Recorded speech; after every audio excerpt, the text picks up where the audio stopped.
Are we recording? Yeah, we're recording. Why is there a red button on? Green means it's recording, man. So we're good. Yeah. All right. So I'm supposed to say what now? Introduce the show, man. I was like couch, Beamuse couch talk, right? Yeah, Beamuse couch talk. I don't think we're on. Hey, this is Jerrold. And this is Ish, and we'd like to welcome you to Beamuse couch talk, where we take ordinary topics and turn them into extraordinary conversations. Right on. There we go with that again. Anyhow, first of all, thanks for watching the show. Thank you for watching last week as well. Right. And on this week, got a couple new topics for you guys. We're going to be talking about competitiveness. Yeah, competitiveness. Right. We're also going to be talking about man law. Okay. You know, that's another hot topic a little bit. And also we're going to talk about the battle of drugs. Battle on drugs. Whatever. Yeah. However you deem it correct. Exactly. So with that being said, again, we're going to hop right into our first topic, which is competitiveness. Okay, go ahead. Start it off. Well, you know, competitiveness, there's a lot of different ways. Competition primarily. I mean, you got your sports, you've got all kinds of things in life. Okay. One thing that I saw this past couple weeks, some of you may have seen it as well, but there was a competition. Yeah, you seen that shit. Yeah, I know. It was a competition of young girls who were, it's not like pogo sticks, but little horsies. Yeah, like the Cowboys Indians joint. Yeah. But it was a serious competition. I'm talking about like, it was almost like a horse and pony show, if you will. But they were fake horses. And they were like on the stick. I don't find that entertaining at all. Oh my God! I don't even think that's worth discussing. But no. You know what I'm saying? I mean, because you consider that competitiveness? They were competing, bro. They was out there. I'm talking about little legs just prancing around and hopping over stuff like they was real horses. Now listen here, I got you on that, but I could one up you.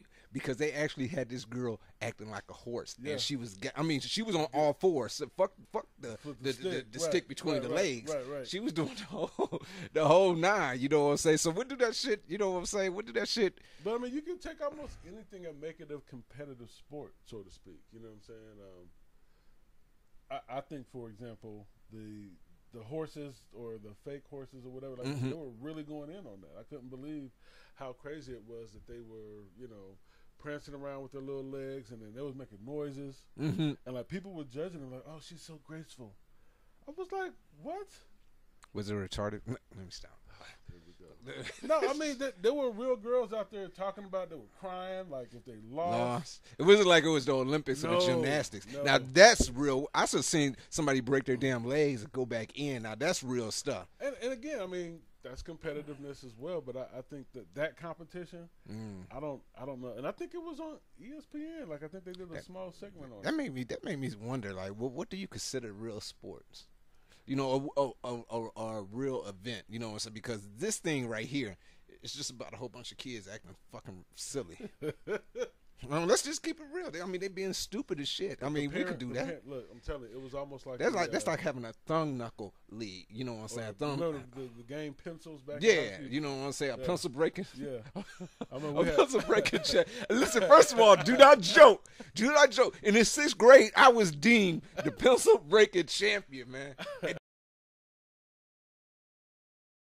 Then Darnelli came and he cheated because he had one of those thick joints, and then we didn't set the rules. See, that's what happens if you don't set rules. You gotta have rules, but I agree. I remember back 5th and 6th grade as well. We had people that were like kings of the pencils, and then, like they had a cat that used to like go buy pencils. Like, you know, he had these special graded pencils or whatever. They wasn't the number 2s. They was the number 2 pencils. They were number 2s, but it's all about the wood. It's about what kind of wood. That's what the girls said too. It's about the wood that you use in That's the what pencils. they say. Yeah, it's all about that wood. But I mean, again, what's competitive? Like I said, there used to be some battles back in the day with pencils. You know what I'm saying? You had. I remember a cat. He had tape on his pencil, and he like on the tip of it or whatever. And people was like, "That's illegal. You can't have that. That adds extra weight to the pencil when you thrust them." I'm like, these cats are taking it serious. No, we used to have like cats come over and monitor the pencil breaking because I was good. Like I had some geometry going on with my shits. You know what I'm saying? Until Darnell came with that extra thick, you know what I'm saying, pencil. The girls liked his pencil a little better. We still talking about pencils, right? I guess. Darnelly was like 6'3" in the 6th grade. In the 6th grade, had a full. He looked like you had a full beard and mustache. They had to test him for doping or something like that. Like it's a real. He must have been in remedial kindergarten. That goes back to the horse thing with the fake horses or whatever you call it. Somebody tell us what that's called. It's called pony. It's called Wild Wild West horses. Wild Wild West. Bad movie, by the way. Sorry, Will Smith. Actually, it's not. That's a debate for another day. Right, whatever. But I mean, if we could be that competitive in 6th grade with these pencils, who's to say they can't be that competitive with these pony horses or whatever? First of all, we should start that league up. The pony horses? No, the pencil breaking league. We should go to schools and recruit like the best one and start a league. That shit would be. Do they still play pencils in school? Any of our younger viewers, let us know. Do they still play pencils in school? Or the paper football league? Oh, paper football, yeah. Hey man, I remember I got eliminated out the playoffs. Y'all had a playoff? No, we had to listen here because I was very meticulous when it came to things, and I used to make the leagues up. I used to get the notebook paper, and I'll make like 4 divisions up, just like or 3 divisions, like how they had it in the NBA and stuff like that. You know what I'm saying? It was Thomas, he was in there, Darnell, I remember some of their names, you know what I'm saying? But this is like in the 5th or 6th grade. It sounds like you and Darnelly had like a beef that goes way back. Listen here. I'm going to give you a story real quick. This is competitiveness, you know what I'm saying? He hated me because I was cute to the girls, you know what I'm saying? I was amusing. I was like their little show monkey. I knew you was about to say that word. But they loved me. They was like, Jerrold, do your bit. And I get up there, and do my little bit. You know what I'm saying? He couldn't stand it. I mean, he was big. That was back before big was sex. You know what I'm saying? Y'all sexy now. But back in the day, you know what I'm saying? Skinny and light skin. So I didn't have the light skin, but I sure enough had the skinny. You know what I'm saying? So anyway, Darnelly, he gets mad. I got all the girls around me. He walks past me. Remember, his hand is big as your face. That's how big this dude was. He's a big kid. I mean, he smacked the Holy Ghost out of me.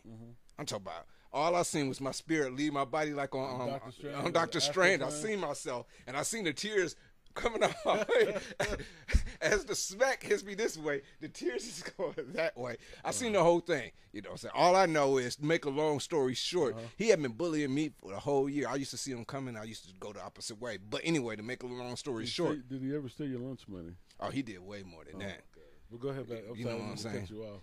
But where was I at? So anyway, to make a long story short, I woke up and I was on top of him, just giving him the business. Like that line was with that dog from the last episode. From what? Oh, you know what I'm saying? So yeah, I gave him what I'm saying? I was giving him the business, but he was just a bully, man. Competitiveness. He was just being competitive, but he didn't have what it took. He had everything to be better than me, but he just wasn't. Wow. You know what I mean? Yeah, I mean, competition's real. So I think that we're competitive. We are. You know what I'm saying? I hate the fact that, what I'm saying, that every time I do something good, you be like, no, I'll do this cat. Like what? When did this happen last? Look, we just started this whole podcast, live cast or blog or whatever the fuck y'all call it. You know what I'm saying? Just us talking and being recorded. But we do editing when we do the pictures. Like how we did the little lion with the date of his death and all that stuff. Okay. And he always like, I'm going to do the editing this week. And I call myself the king of editing. He says he's the king. I run the, you know what I'm saying? I am the king of the north, the true editor, the one true editor of the couch talk. But no, you know what I'm saying? He comes back next week and do a better job than me. And I'm like, man, that's a good ass job. But the man in me be like, man, next week I'm doing it. Well, I mean, I get that, and I think we are competitive in a lot of different ways. It just, I don't know if it kind of goes into, I guess, the next topic, which is man law. Competitiveness in men or competitive in people, really. I mean, that's something. I mean, even these little girls were competitive. You know what I'm saying? One chick, she had a comb out there with the pony and was combing the pony's hair, and I'm like, It's not a real pony. So, do you think the bullying in school and all that is like competitiveness? Is that the law of the jungle, or is that? I think it has something to do with that. I mean, sometimes it's out of fear or whatever. You know Fuck what I'm saying? Darnelly. Darnelly, you've been warned. How about Darnelly not going to do it? Hey man, I just seen your shit. I didn't hear that last it's my part. couch now. I didn't hear that last part. Be like, what last part? Well, that goes back to man law and whatnot too, as far as the competitive streak and nature. I mean, we try to put on a quality product for you guys, and I think both of us, we're competing to do better each week. The first episode, that was supposed to be like a 5-minute test. You know what I'm saying? Yeah. But I would say his competitive nature was like, no, we're gonna put on the show. I don't know. No, that was you. Just what I'm saying. I said don't even post it, and you was like no, because you know what I'm saying. It's like two alphas. Like somebody gotta die. So you need a new partner. Don't be surprised if one of us dies. No, you know what's going to happen? We're going to split the show. You're going to take the couch, and I'll take the talk. This was formerly couch talk, but now it's just couch. On the couch, just watching it. Yeah, I mean, I think we're both competitive, but we want to put on a quality show, and that's one of the things that I think makes us work together too, because of the fact that he does editing sometimes. It's really good. I might do editing, it might be good. Mm-hmm. So it was bothering me that he kept saying, I'm the king of the editing. I know, man. And you know what? You don't got no good poker face either. I knew that was fucking with you. You was just looking at me like, uh-huh. And I'm like, man, that's just fucked up. I mean, I was, because I'm so blatantly disrespectful, and I don't mean, yeah, I do. You know what I'm saying? I mean, when you little, you always against the fence. You know what I'm saying? You big guys always had it easier. Y'all was less likely to get bullied. You know what I'm saying? I always had to go in swinging. You didn't have to go in swinging. No. You know what I'm saying? I had bullies growing up. But you didn't have to go in swinging right off the tits. No, that's true. Every year I stepped in, and it ain't like it was new class. It was the same motherfucker. I can get that part of it. But like I said, we're glad that we're able to bring something to you guys. Hope you guys enjoy it, and we hope you guys continue to watch. And I mean, sometimes competitiveness can cross those boundaries, like you said, as far as bullying and whatnot too. And that kind of goes right into this man law situation that I wanted to bring up as the next topic. But right on, man. Right the violations that people cause. You know what I'm saying? You didn't hear me say right on. You ain't gonna acknowledge that. I heard you. They heard you. Competitiveness. You had to get that right on in there. But the competitiveness. I'm thinking back when I was in school as well. There was different people that we would compete against as far as sports and whatnot. I remember one team. I played football, and this one team beat us one year. And it was so disrespectful when they beat us. At the end of the game, they start humping the ground. Like, they just dry hump the ground. Like, yeah, we got y'all. They should. They should. They fucked y'all field. And again, we took that with, like, you know what? Do you think I cussed too much? Probably not. All right. It's all good. Let us know. But yeah, they humped our field, fucked our field, whatever you want to say. Uh-huh. And that stuck with us. You just used the cuss word. I did. That stuck with us. So the next year, you was just being competitive, but you wouldn't let me have the cussing. Oh my! Go on, man. Get the fuck on, man. Go, man. You really just did that. I don't mean to interrupt your story. I believe you did that on purpose. Did I violate man law? Yes, man. So, I mean, sometimes it's competitiveness and then it's pettiness. I think man law does have a lot of pettiness. But get back to my story. I apologize. No, I don't. Get back to the story about them humping our field. They humped our field, and the next year when we played them, we went to their field, and it was a great game. It was one of the greatest games ever. I'm talking about it was comeback, back and forth. A quarterback got hurt. A wide receiver ended up having to be the backup quarterback. Okay. He came back or whatever. We ended up winning the game, and at the end of the game, we humped the hell out of their field. No. You know what I'm saying? They didn't. They at the end of the game, they shook hands. Like, did you get turf crabs? No, we didn't get that. I don't think there's such a thing. But, was there grass natural or turf? It was natural turf. Okay, did you? Is natural turf or just natural? Natural field. It was real okay, grass, because real you grass. can't get natural field crabs. You could get turf crab because it's turf. Right. Gotcha. So, afterwards they came up and Worst what I'm saying, kind to get. they respected us But a couple of them didn't like it. Like, why y'all hump our field? Like, man, why'd y'all hump our field? But maybe they wasn't there the year that the field got Some humped. of them was because it had this one big dude with a big old red beard. And that's how the Crips and Bloods started. Yeah. That's how the VDs and the BDs started. Yeah. You know what I'm What saying? about the BGs? The I BGs. was there with the singing group. I'm trying to think, who would they be beefing with? Because there's rock and roll beef. There's rock and roll beef. You know, we know it's rap beef. Also cosplay beef, as we discussed. There's beef episode. everywhere. Yeah. Sibling beefs, Yeah. everything. I remember I was beefing with my brothers in them after they set me up. Okay, we got to hear this. What would they set you up with? Somebody gonna think I'm a bad son, but fuck it. We was sick and tired of our fathers talking shit. It was a lot of us, you know what I'm saying? We was like a tribe, you know what I'm saying? It was 8 of us currently at the house at the time. Okay. You know, and we was like, man, we gonna get this son of a bitch because he kept on talking stuff, and he's little, you know what I'm saying, but big. Anyway, I was like, man, I like this is what we do. My big brother was like, Jerrold, you set it off. He like, cause you got the jazziest mouth out of us all.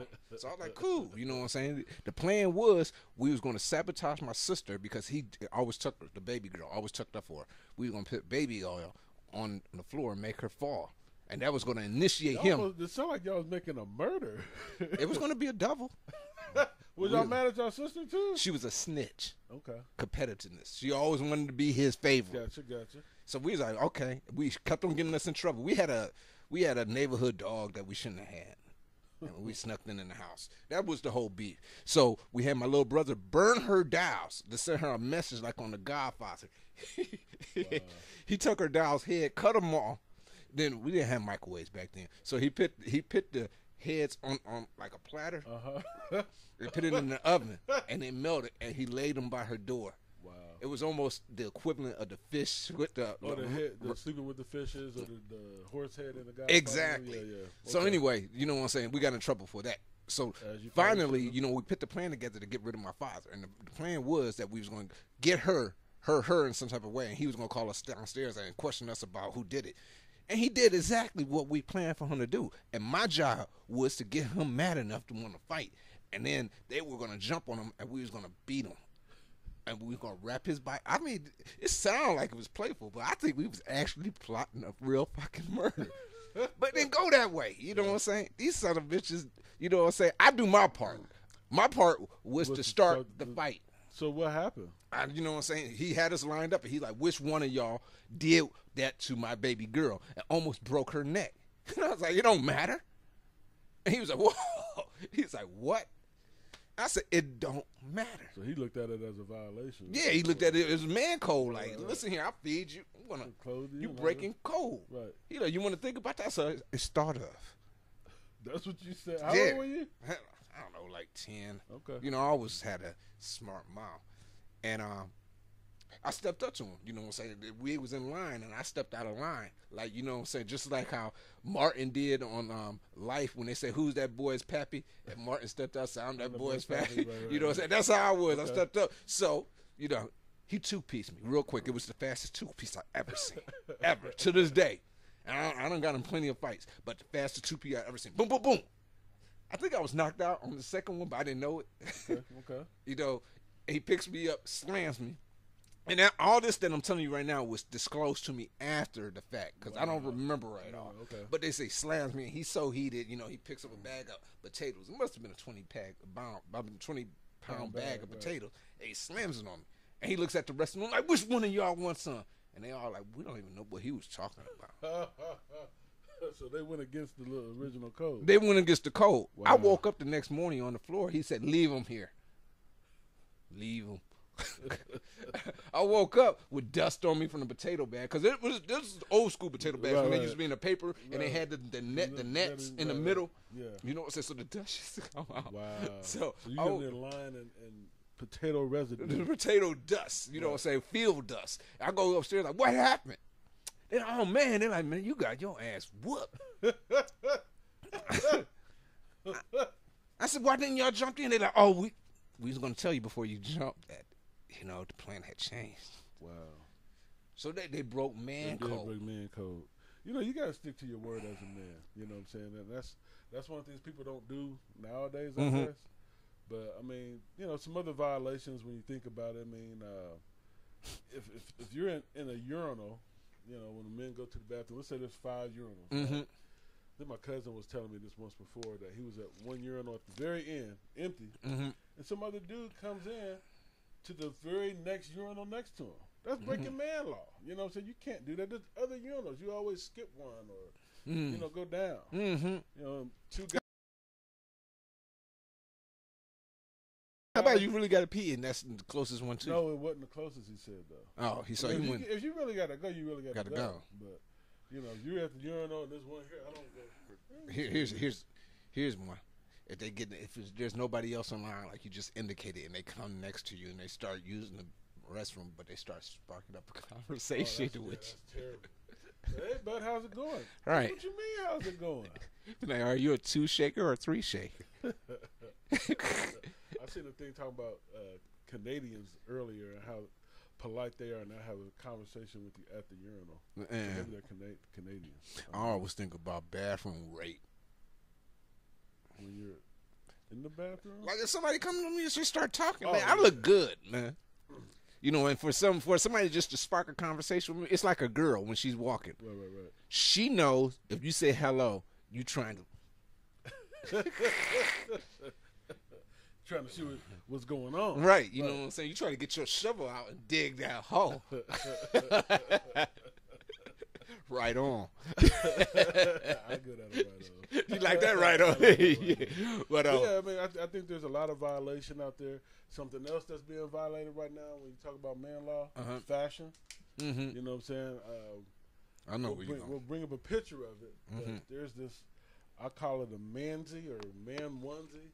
But the romper, I guess they call it a romp hem. And it's a suit. It's basically like a one-piece suit. Mm-hmm. And that normally most women wear these, you know what I'm saying, like to go out or whatever. But they got one for men now. It's like shorts, but it's all connected as the one. It's a one piece, like the baby joint. Yeah, like, you know, when you was a kid. They had comfortable little as snip- shits though.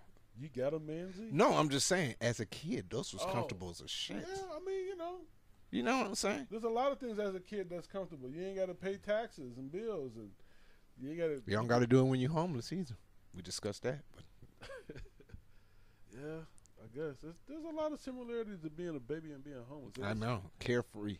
People just think grow up. I'm just gonna leave my family. They're gonna be like, what? They're gonna see me on the streets one day. I'm You like, know, I'm free. Are you gonna be wearing a mansie? That'd probably be my only one. Because if you live on the streets, you don't got general income like that. There's one. I don't know if you saw the picture. There's like 5 guys in the picture, and they're all posing or whatever.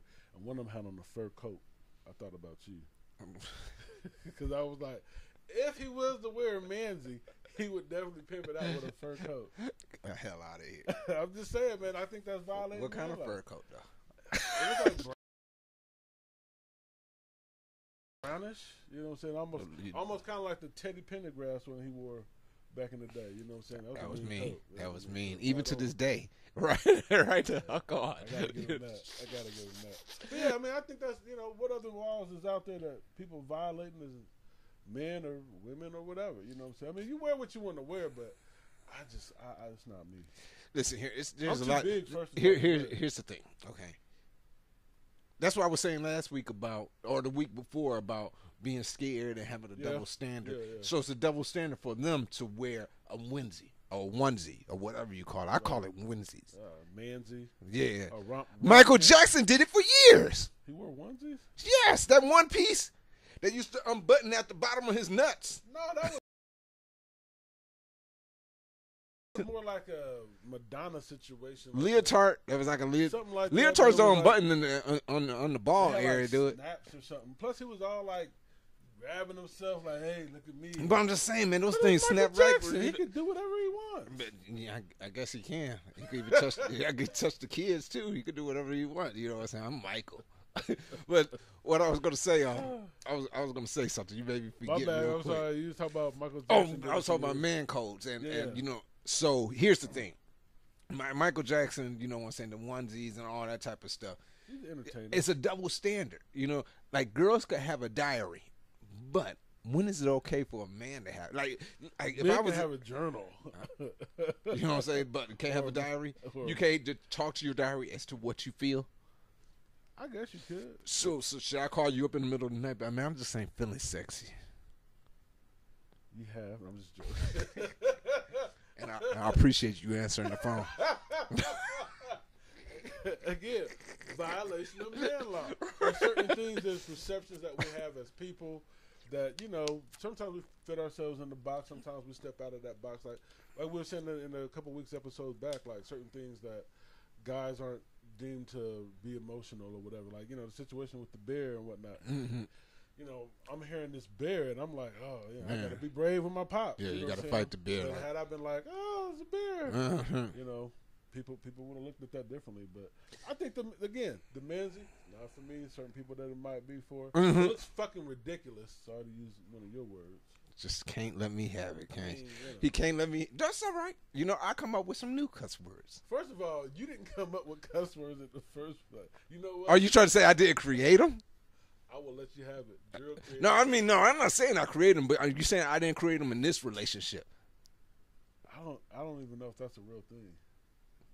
Today it is. No, what was it? So listen here. We was talking about competitiveness, and we was talking about breaking the man code and everything. Yeah. All right. Now, violations out there.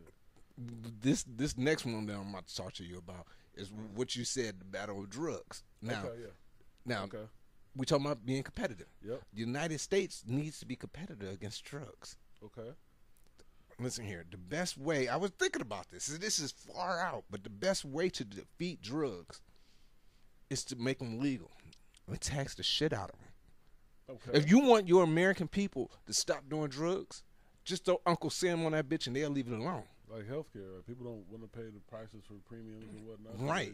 Now, but if crack, if you had to go to the store and be like, let me get a vial of crack. And then they'd be like, that'd be $3,000. Then, you know what I'm saying? Oh, let's be realistic. They'd be like, hey, you know, what used to be a 20 piece of crack, you know what I'm saying? Now it's like a $60 piece of crack. And with taxes, that's going to bring you up to 67. Okay. And but that's a 20 piece, but it's regulated now. But what, people just revert back to the black market of buying crack? And no, because see, what the United States do, they go to Pablo Escobar. They go to Pablo Escobar. And Tukey down the street. Right. You know, Tukey Williams Jr. He passed the business down to his son. Right. But you go to these guys, you know what I'm saying, and then you just buy your drugs, or you make a deal with them. Like if I was the government, say if I was Donald Trump right now, I would go to Panama and all these names and all these countries that specify in drugs, and I would say, hey, I want to buy your drugs, and they'd be like, what, Mr. Trump? Why do you want to buy our drug? How about I got a battle on drugs, and I want to buy your drugs. So how much do a kilo cost? And they'd be like, bam. And I'd be like, how about if I buy wholesale and buy this much? Some people said they're already doing something like that. They probably are. But if they regulated it, then the drug dealers wouldn't have to go to the smaller people, because the United States will spend millions upon billions on it. They bring it back to the country. Right. You know what I'm saying? They cut it. So now you don't even get a full blow of crack. You know, cut that shit. Yeah.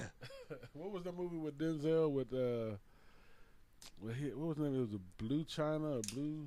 Oh, Blue Magic. Blue Magic. That heroin. Yeah, I think it was heroin. Yeah, people start cutting it down with Red Magic and other stuff. You know, so his was pure. His was pure. You know, so if you cut it down, because most crack is already cut down, so just cut it down some more. And you know what? I see where you're going. I can understand it. I will say this, and I think I tagged you in it on Facebook or something like that. There was a regulator. I don't know what state it was, but there's some states in the U.S. where, you know, marijuana is legal, medical marijuana. They even have some where it's, I think in California, you can use it for recreational purposes. But there was a guy who, I guess he was renting this property. Yeah, I've seen that. Yeah, you seen that. Yeah, he was renting the property, and the owner of the property did not like what he was doing. He was growing medical marijuana on the property. So he came and was taking down the plants and everything. Funniest thing I've seen in a long time. Yeah, I mean, but anytime you burn somebody's weed, that is not funny. You know how long it takes to grow weed? It wasn't funny. And I don't even know about this stuff. I'm just saying because I read stuff. Yeah, I don't know how long it takes to grow it, but the guy was pretty upset. And then the best scene of it was that the guy that was the homeowner, he was mad. He started praying to Buddha. Yeah. He started, yeah. Listen, but even before that, though, the guy. But you gotta pray. I gotta notice. He's. I don't see it. I don't see it. The note in the camera shows the the notice. note. He's like, I don't see it. Yeah, but he didn't see it. He didn't want to see That's just like my dog, my poodle. You know, every time a cat comes up, the poodle is only like this big, and my wife thinks the poodle supposed to protect her.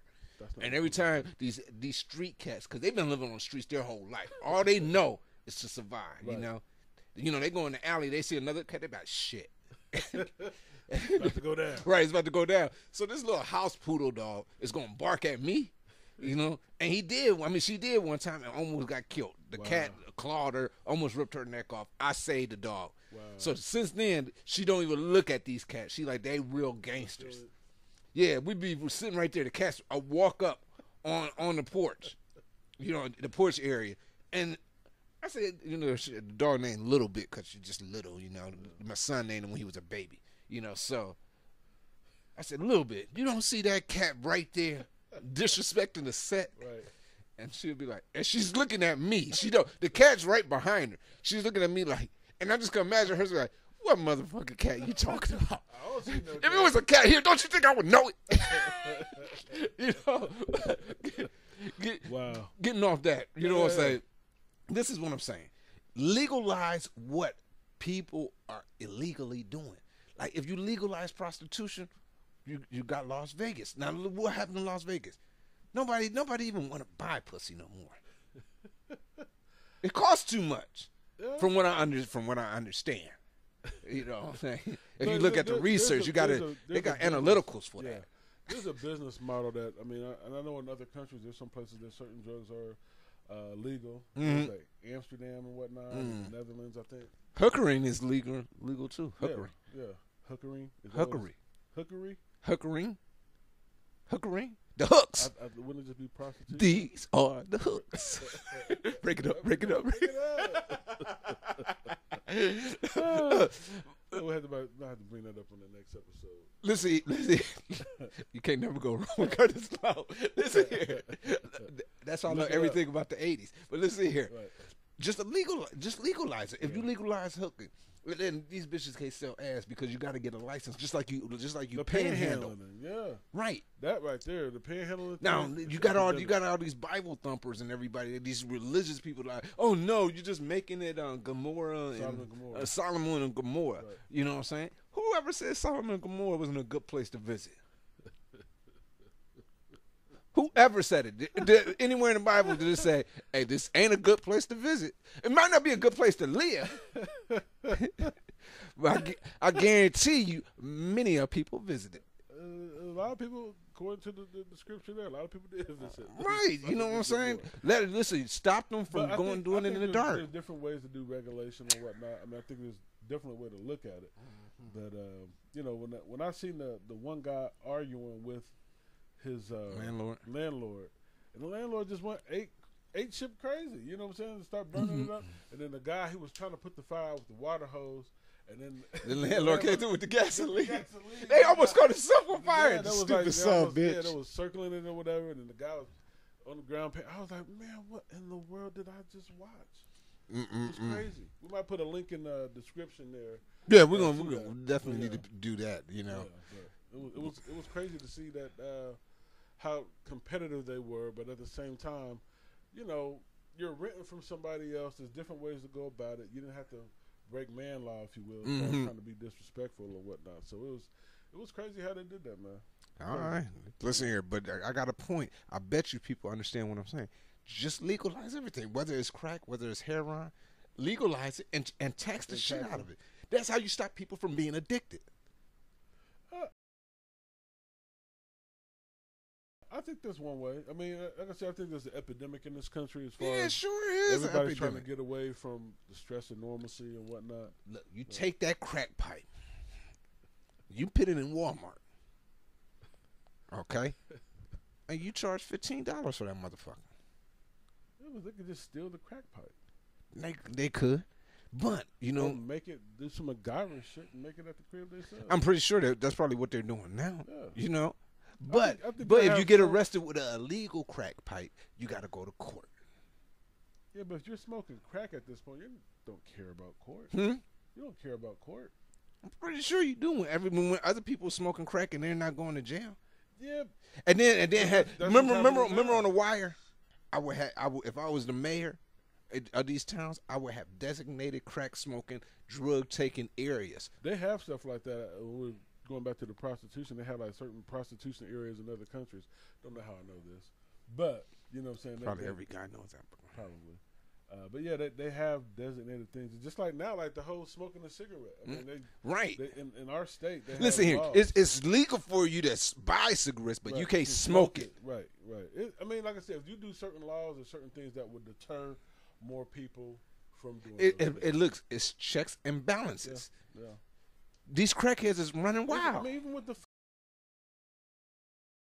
food regulations, I remember it was, I think in New York, they had it where like those big drinks that you get from McDonald's and places like that, they put a size limit, right? Because of the sugar intake that people are thinking. So you know, and kind of deterred from buying a bigger drink or whatever. I can see the logic behind this some kind of way. I'm telling you, I know I sound slightly like I've been on this shit because I say just off the wall shit. But listen here, what's wrong with our country is we don't use common sense no more. That's true. If you want to get rid of beggars and stuff like that, and then you make them pay for solicitation license, right. And you arrest the shit out of them. They do it. You know what I'm saying? You got to figure out a legal way. They've been doing it with the jailing systems for years. Yeah. You know what I'm saying? The smallest little crime, you go to jail for 30 years. Right. But powder cocaine, you don't get no time for it. But if it's rocked up, it's more and all it got is more just baking soda, a little more water, and sprinkle a little salt on it. Everybody got their own flavor. Salt, baby. Just drink a little, you know what I'm saying? Oh, that's Rico's crack from Third Street. Paprika in there, give it a little edge. Right, the crack connoisseur. He be like, this is here. That's Jamal's shit. Now, Jamal, you know, he's a little stingy on his powder. But Rico is heavy. But Rico, you know, he's fresh out here in these streets. He don't know that you got to be stingy on those rocks. You know, I think this is probably a good point to call it a day. Kind of wrap things up. But we thank you guys for watching. Leave in the comment section things about the man law violations. Also competitiveness. What you think about that, and this war on drugs thing, very interesting topic. I like to see some comments on that as well. Mm-hmm. But as always, we thank you for watching Couch Talk. My name is Ish. And this is Jerrold. And as always, we always got a spot here on the couch for you. Until next time.